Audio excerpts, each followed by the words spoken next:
Mohon izin Bapak Ibu guru hebat, hari ini saya dan Pak Tarsidi berusaha untuk melaksanakan yang namanya pengimbasan dari program yang ada dalam mata pelajaran PJOK. Itu ada yang namanya program PKG atau istilah lainnya adalah program peningkatan kinerja guru, khususnya mata pelajaran PJOK, di mana di situ dalam pelatihannya kita melaksanakan pelatihan selama 3 bulan dan ini masih belum selesai.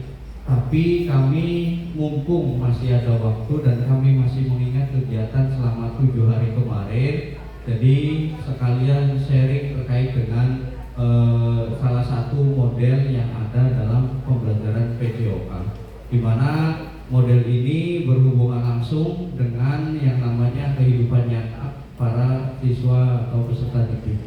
Di sini kita akan sharing terkait dengan SEM. Kalau dalam pembelajaran itu banyak sekali model-model pembelajaran yang biasa diterapkan. Bapak Ibu, saya tanya dulu sebelumnya. Yang biasa Ibu Bapak terapkan di kelas modelnya biasanya model apa? Model ceramah, demonstrasi, kemudian PBL, PJBL, dan macam-macam lainnya lah ya, sesuai dengan kebutuhan Bapak Ibu. Nah, di PJOK ternyata ada juga yang namanya itu SEM. SEM itu adalah Sport Education Model. Jadi model ini berbasis kepada pusatnya itu adalah peserta didik yang menghubungkan kepada dunia nyata. Di sini diperkenalkan oleh Darli Sidinto pada tahun 1994. Beliau itu menjelaskan terkait dengan model SEM itu adalah suatu pembelajaran khususnya di PJOK yang menawarkan pembelajaran yang lengkap dalam konteks kehidupan yang nyata di bidang olahraga. Jadi bukan cuma siswa yang suka olahraga saja yang tidak bisa, yang kurang memahami olahraga, itu kita juga bisa mengarahkan ke tahap berikutnya, yaitu mereka bisa menjadi SC atau bahasa lainnya adalah sharing committee. Ya, itu bisa menjadi panitia dan lain sebagainya. Nanti materinya akan dijelaskan oleh Pak Tarsidi. Kita berikan waktu dan kesempatannya untuk Pak Tarsidi. Maka Pak Tarsidi, waktu dan tempatnya dipersilakan. Sama-sama nanti menyimak ya Bapak Ibu sekalian bisa bertanya. Maka Pak Edi.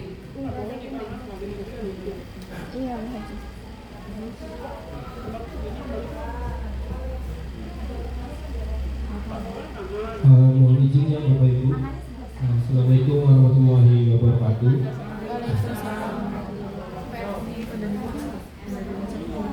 Saya ingin menjelaskan apa itu Sport Education Model atau SEM. Jadi untuk model pembelajaran SEM tersendiri itu sebenarnya sudah sering dilakukan oleh sekolah kita. Ya, khususnya pada kayak agenda atau kegiatan korak. Itu dulunya jujur saya dengan Pak Jais sudah ngobrol, Pak Jais dan saya belum tahu kalau korak itu sebenarnya masuk ke pembelajaran dalam PJOK, yaitu model SEM. Jadi model SEM itu penerapan secara langsung. Jadi manfaatnya atau tujuannya untuk siswa, kadang ada siswa yang tidak suka melakukan aktivitas olahraga. Jadi di model SEM tersebut, siswa tersebut akan dijadikan ada yang main, ada yang jadi pelatih, ada yang nanti menjadi supporter, ada yang menjadi wasit dan seterusnya. Itu tujuan menjadi wasit dan untuk menjadi pelatih kan tidak melakukan aktivitas olahraga yang berlebihan. Itu tujuan SEM tersendiri Bapak Ibu. Itu saya dapat ilmunya dari pas PKG. Sebenarnya pas PKG itu banyak sekali pembelajaran model-model, cuman ya karena yang diterapkan itu waktunya terbatas, jadi saya hanya menjelaskan tentang itu apa itu SEM saja, model SEM. Dan tujuan SEM itu ada dua Bapak Ibu. Yang pertama tujuan umum, yang kedua tujuan jangka pendek. Untuk tujuan umum tersendiri yaitu yang pertama ada perilaku olahraga yang kompetitif. Yaitu olahraga yang kompetitif itu nanti insya Allah mungkin saya dan Pak Jois akan mencoba di kelas 9 dan akan diterapkan materi atau model SEM. Karena model SEM itu memerlukan waktu bukan satu hari saja ya Pak Jois, bisa memerlukan waktu jangka panjang. Terus yang kedua perilaku olahraga yang terrealisasi, dan yang ketiga perilaku olahraga yang antusias. Iya udah selesai. Yang kedua ada tujuan jangka pendek. Jangka pendek tersendiri ada 9 poin. Yang pertama mengembangkan keterampilan gerak spesifik. Terus yang kedua partisipasi sesuai dengan tingkat kemampuan. Ketiga berbagai perencanaan dan administrasi kompetisi olahraga. Yang keempat mendorong kepemimpinan. Yang kelima membangun kerjasama tim. Dan yang keenam menghargai ritual. Ketujuh mengembangkan kemampuan. Kedelapan mengembangkan dan menerapkan. Kesembilan terlibat dalam olahraga aktivitas fisik di luar sekolah. Nah, jadi pada intinya untuk SEM itu kita membuat suatu kompetisi di dalam kayak contoh waktu kemarin acara Maulid Nabi, kalau misalkan olahraganya itu SEM, itu ada yang jadi panitia, ada yang jadi juri dan sebagainya. Kita dalam bentuk pembelajaran SEM untuk pembelajarannya ya contoh kecilnya yaitu porak. Cuma dalam porak tidak masuk ke jam pembelajarannya Pak Jois. Terus untuk selanjutnya manajemen kelas dan pengembangan perilaku peserta didik. Yang pertama ada rutinitas manajemen kelas preventif. Jadi rutinitas manajemen kelas itu manajemen kelas yang efektif bergantung pada pengembangan serangkaian rutinitas yang dipelajari dan diterapkan oleh peserta didik. Rutinitas itu perlu diajarkan dengan hati-hati. Yang kedua manajemen kelas preventif. Manajemen kelas preventif yang melibatkan strategi proaktif dalam mengembangkan dan mempertahankan iklim kelas yang positif dan berorientasi pada tugas atau guru. Terus yang ketiga pengembangan perilaku yang sesuai dengan tim. Jadi sesuai dengan kelompok atau timnya siswa tersebut. Terus pengelolaan waktu yang efektif. Jadi waktunya kita bisa dimodifikasi yang kayak misalkan permainannya juga kayak bola voli yang bisa yang tadi 25 skor bisa jadi 15 atau 10. Terus ada umpan balik siswa, refleksi siswa. Jadi selama kegiatan SEM siswa itu bagaimana cara melakukannya, bagaimana aktivitas di dalam olahraganya, yang sebagai pelatih bagaimana, yang sebagai wasit bagaimana, dan yang melakukan bagaimana. Terus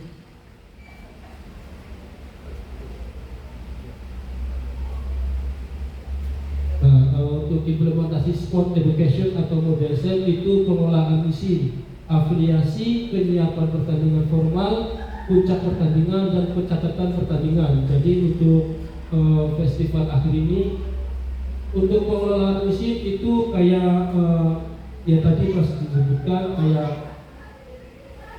pertandingan pada saat Kora, afiliasi itu untuk beasiswanya penyiapan pertandingan formal. Penyiapan pertandingan formal kayak sepak bola, terus mungkin ada bola voli dan yang lainnya. Terus puncak pertandingannya, pencatatan pertandingan, nanti ada manajer dan ada yang menjadi pelibatan skor, terus festival akhir, dan di akhir untuk kejuaraannya. Baik, untuk selanjutnya mungkin akan lebih jelasnya dijelaskan oleh Pak Jois. Terima kasih. Assalamualaikum warahmatullahi wabarakatuh. Waalaikumsalam warahmatullahi wabarakatuh. Terima kasih Pak Edi. Berikutnya adalah terkait dengan pengelolaan musik. Bapak Ibu tentu tahu terkait dengan model pembelajaran. Banyak sekali model pembelajaran yang Bapak Ibu pelajari pasti memiliki tujuan dan manfaatnya masing-masing, tergantung dari model pembelajaran yang seperti apa yang Bapak Ibu ingin terapkan. Kemudian di sini kenapa kami mencoba untuk menjelaskan terkait dengan SEM itu apa? Jadi yang selama ini kami kerjakan ternyata ketika akhir pembelajaran semester selesai, biasanya siswa atau peserta didik itu tidak ada kegiatan. Makanya kenapa kadang-kadang guru PJOK di akhir pembelajaran itu biasanya mengadakan yang namanya suatu perlombaan. Nah, suatu perlombaan tersebut Bapak Ibu ternyata memiliki maksud, yang dimana maksudnya adalah menerapkan bagaimana pola SEM, ya, Sport Education Model ini bisa digunakan oleh peserta didik sebagai media belajar, utamanya adalah belajar terkait dengan bagaimana melakukan manajemen. Di sini ada pengelolaan musim. Musim itu contoh misalnya siswa belajar 1 semester selesai, tapi dalam 1 semester itu juga kita memberikan informasi, contohnya akan ada yang namanya porak di akhir semester. Misal lombanya contoh ada permainan bola voli, kemudian ada futsal dan lain sebagainya. Ini ada bentuk latihan poin B. Nanti para peserta didik itu akan berpikir, oh ya gimana caranya kita bisa menjadi juara di akhir musim misalnya. Kemudian ada kompetisi, kompetisinya jelas, yang mana diadakan oleh peserta didik. Nah, kemudian berikutnya Pak Edi, di sini pada akhirnya mereka peserta didik akan dibagi. Pada saat perlombaan nanti nih, kita akan coba menerapkan nih Bapak Ibu di akhir semester ini, kita akan mencoba menarik kelas 9 itu sebagai sharing komite, atau mereka yang nanti akan melaksanakan lomba. Kita sebagai guru PJOK hanya sebatas fasilitator yang akan melihat, mengawasi dan mengarahkan peserta didik untuk belajar model seperti ini, di mana nanti mereka akan ada yang menjadi contoh seperti bupati yang akan membuka acara, kemudian ketua pelaksananya siapa, perwakilannya, masing-masing kelas akan diminta untuk menjadi wasit dari setiap perwakilan kelasnya. Kemudian pembentukan ikatan tim, peran dan tanggung jawab, mereka akan dikasih peran. Ada yang jadi atlet, ada yang jadi wasit, ada yang jadi bupati dan lain sebagainya. Kita sebagai guru di situ hanya sebatas mengawasi dan memfasilitasi peserta didik untuk belajar dalam kompetisi yang mereka adakan sendiri. Kemudian di situ ada penghormatan dan penghargaan tim. Nah, di sini penghargaan dan penghormatan ini mereka peroleh melalui kegiatan mereka ketika melaksanakan perlombaan. Tetapi di sini kami mengharapkan tidak adanya sponsorship, bukan tidak ada. Lebih kepada mereka itu mengupayakan membuat piala sendiri, melakukan contoh pembuatan hadiah sendiri dan lain sebagainya. Jadi semuanya itu dilakukan apa adanya dan tidak ada misalnya keterlibatan Bapak Ibu guru yang langsung turun, hanya sebatas kita mengamati menjadi fasilitator, itu saja. Kemudian berikutnya ada apa Pak ini, setelah afiliasi ada penyiapan pertandingan formal. Nah, setelah panitianya dibentuk, acaranya dibentuk, berikutnya mereka akan punya jadwal pertandingan sendiri. Mereka akan dibagi misalnya pertandingan voli jam berapa, pertandingan futsal jam berapa, mereka akan melaksanakan pelaksanaannya sendiri. Kemudian perencanaan dan taktik, strategi dan lain sebagainya. Berikutnya Pak Edi, puncak pertandingan. Puncak pertandingan ini kalau tadi dijelaskan ada musimnya 1 semester. Nanti berikutnya puncaknya pada saat setelah kegiatan ujian baru diadakan yang namanya perlombaan.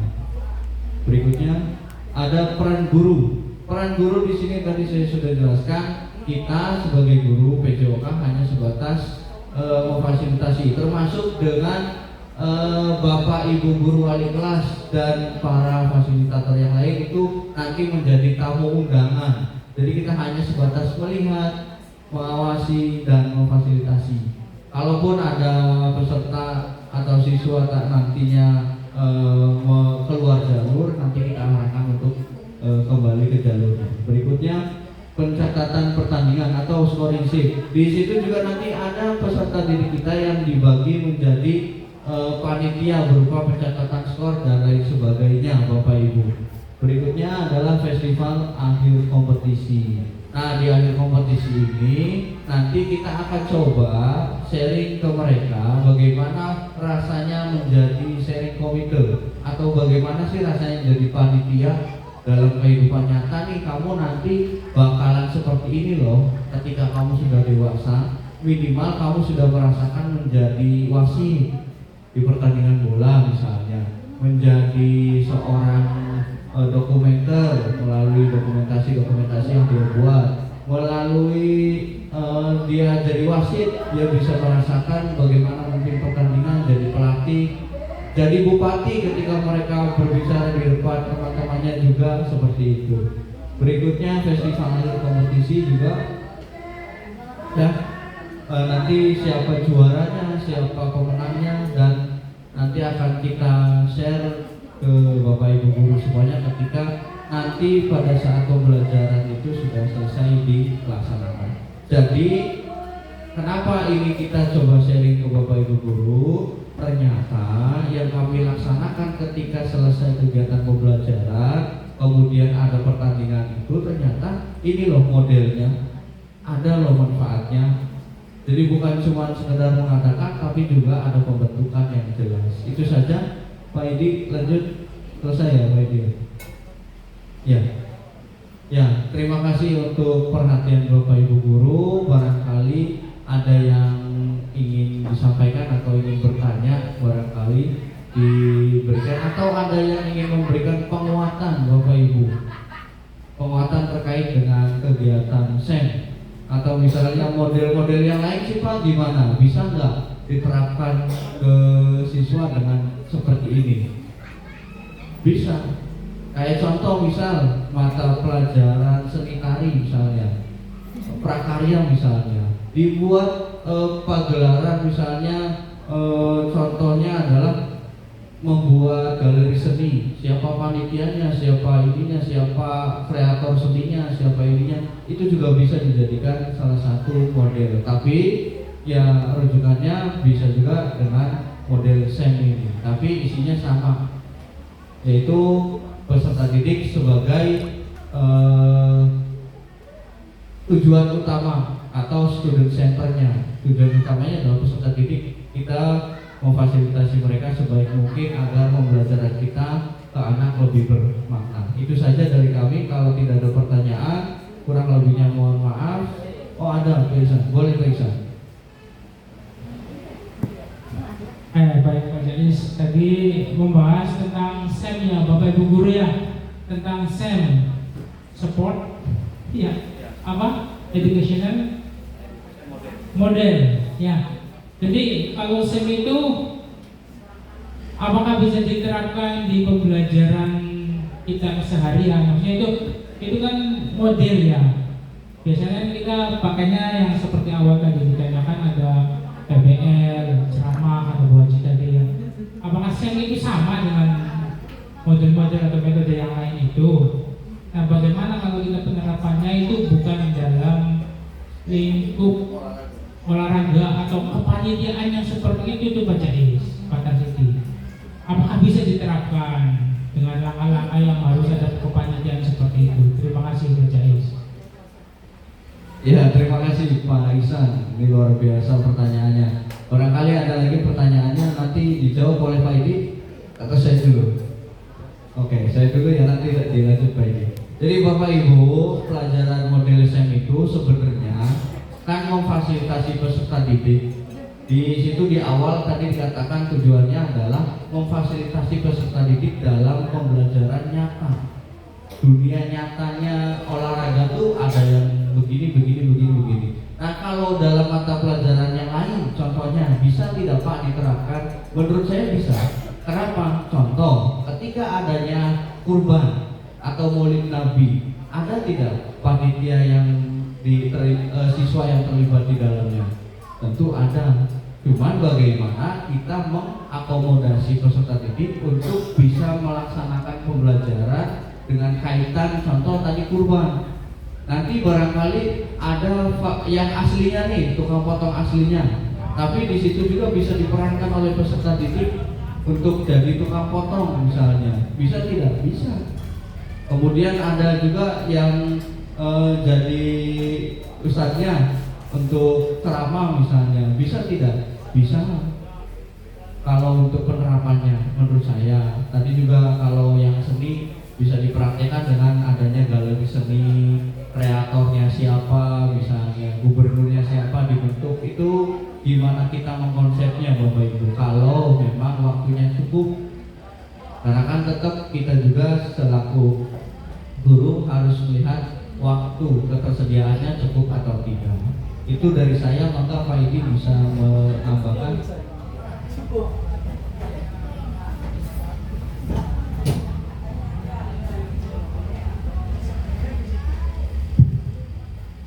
Baik, terima kasih Pak Iksan atas pertanyaannya.